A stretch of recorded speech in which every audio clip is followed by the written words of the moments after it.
The emergency klaxons had been blaring for 23 minutes.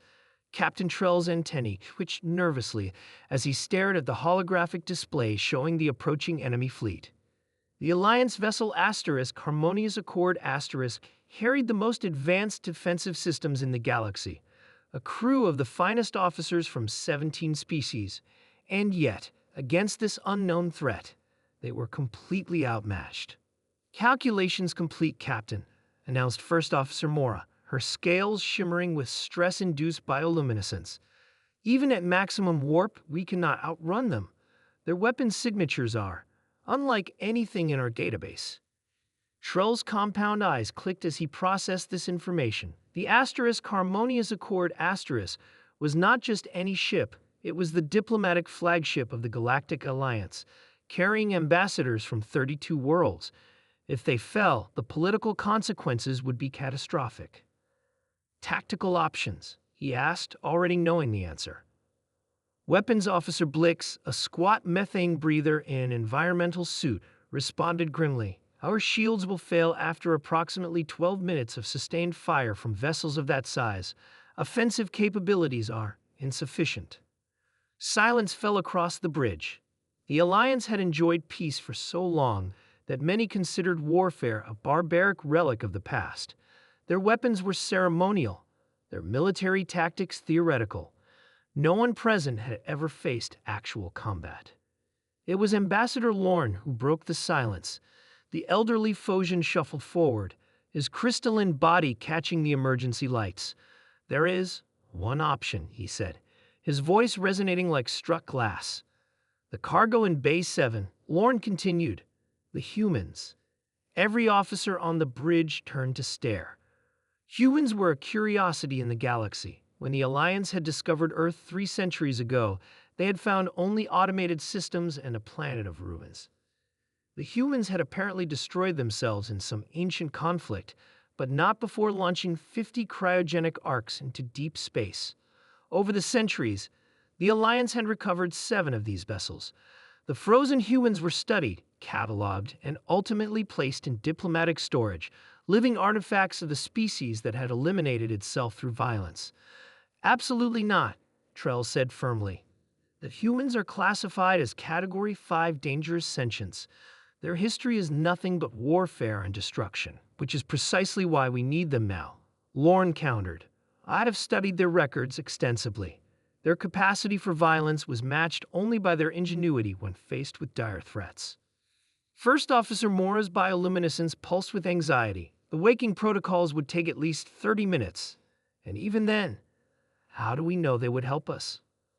Lorne's crystalline form vibrated with what might have been a sigh, because whatever their flaws, humans protected their allies. It was in their historical records. "Leave no one behind," they called it. The enemy fleet was now visible without magnification, dark, angular ships that absorbed rather than reflected light. 10 minutes until weapons range. "Do it," Captain Trell ordered finally.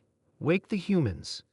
Tom opened his eyes to blinding light and the familiar, terrible sensation of post-cryogenic revival. His mouth felt like it was stuffed with cotton, his muscles were jelly, and his thoughts swam through syrup. Standard revival protocol called for a slow reintegration period of at least 48 hours. Instead, an alien face hovered above him, insectoid, with compound eyes and twitching antennae. "Human." The alien spoke through what must be a translator. "We require your assistance urgently." 5 minutes later, still wrapped in thermal blankets and fighting nausea, Tom stood with 4 other awakened humans in what was clearly the bridge of an alien spacecraft. Displays showed approaching enemy vessels. "So let me get this straight," said Kay, the oldest of the revived humans and formerly a military strategist. "You woke us up because you're about to be attacked by unknown hostiles, and no one aboard knows how to fight." The insectoid captain's antennae drooped slightly. "The Alliance has been at peace for 800 years. Combat tactics are theoretical for us." The humans exchanged glances. Tom saw the same mixture of disbelief and grudging respect on their faces that he felt himself. "Show me your weapons systems," said Jack, a stocky man who had been an engineer before the exodus from Earth. "And your shield specifications," added Maria, pushing her glasses up her nose. "I need to see your engine room," said Ben, the youngest of them, barely out of his 20s when he entered cryosleep. As the aliens led them to different stations, Tom approached the captain. "Why us? Your records must show what we did to our planet." The insectoid's mandibles clicked softly. "Because your species also did something else. You fought to protect others, even at great cost. We have studied your history. For all your violence, humans would sacrifice themselves for allies, even strangers." Tom felt an unexpected swell of pride. We called it being human. The enemy's first salvo hit 3 minutes later. The Harmonious Accord rocked violently, but the shields, reconfigured by Jack and Maria to rotate frequencies based on Earth naval defense strategies, held. "Return fire," Kate ordered from the tactical station she had commandeered. The Alliance weapons were weak but precise. Under her guidance, they targeted the enemy ship's propulsion systems rather than trying to destroy them outright. In engineering, Ben had convinced the alien crew to reroute power in ways that violated at least 17 safety protocols, but increased shield strength by 40%. Tom stood beside Captain Trell, calling out suggestions as the battle unfolded. The Alliance crew, initially hesitant, now executed the humans' orders with increasing confidence. When the enemy launched boarding pods, Tom led a hastily organized security team to repel them. The Alliance crew had never seen actual combat, but proved surprisingly adaptable under human guidance. 6 brutal hours later, the enemy fleet retreated, leaving behind 3 disabled vessels. On the bridge, humans and aliens alike were exhausted but triumphant.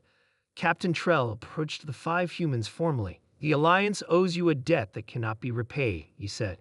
"When we recovered your cryogenic vessels, we considered humans dangerous relics of a violent past. We were wrong." Tom looked at his fellow humans, tired, sore, but standing tall. "Sometimes," he replied, "it takes dangerous people to protect the peaceful ones." Kate stepped forward. "Your Alliance needs us, and frankly, we need a home." Captain Trell's antennae curved, and what the humans were learning was a smile. Perhaps humanity's greatest battles are yet to come, not for destruction this time, but for protection. The Alliance had awakened humanity, and now both would never be the same.